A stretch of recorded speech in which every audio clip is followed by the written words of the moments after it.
শাহরুখ এখন আর মানুষ নেই। শাহরুখ খানকে নিয়ে একই বলে ফেললেন এই বিখ্যাত বাঙালি গায়ক। একটা সময় বাংলা হোক বা হিন্দি, এই গায়কের গানে নেচেছেন সবাই। বলতে গেলে কুমার শানুর পরেই তার স্থান ছিল তখন। কিন্তু এখন হঠাৎ করে বলিউডের বাদশাহের সঙ্গে দূরত্ব বেড়ে গেছে, আর তাতেই শাহরুখকে নিয়ে সব ফাঁস করে দিলেন তিনি। শাহরুখের একথা শুনলে আপনিও থ হয়ে যাবেন। দেখুন, শাহরুখ খানের কণ্ঠে অভিজিৎ ভট্টাচার্যের গান মানেই সফল। একটা সময় বলিউডে শাহরুখের কণ্ঠে পরপর গান গেয়েছিলেন বাঙালি গায়ক। वो लड़की जो सबसे अलग है, চাঁদ তারে, তওয়া তুমহারে হ্যায় ইশারে, বাদশাহ ও বাদশার মতো সফল গান রয়েছে শাহরুখ অভিজিৎ জুটির তালিকায়। কিন্তু তারপরে হঠাৎই ছন্দপতন। একটা সময় পরে শাহরুখের জন্য আর প্লেব্যাক করেননি অভিজিৎ। সম্প্রতি এক সাক্ষাৎকারে সেই প্রসঙ্গে মুখ খুললেন গায়ক। আত্মসম্মানের জন্যই নাকি এই সিদ্ধান্ত নিয়েছিলেন অভিজিৎ।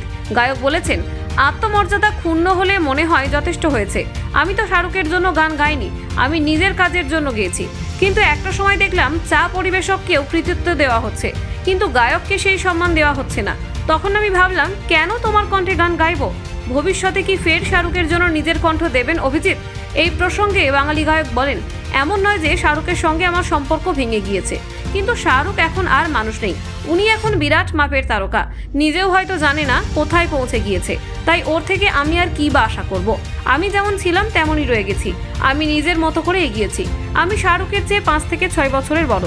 তিনি প্রায় 60 পেরিয়েছেন, আমিও 60ঊর্ধ্ব। তাই কারোর ক্ষমা চাওয়ারই প্রশ্ন উঠছে না। দুজনেরই আত্মসম্মানবোধ রয়েছে।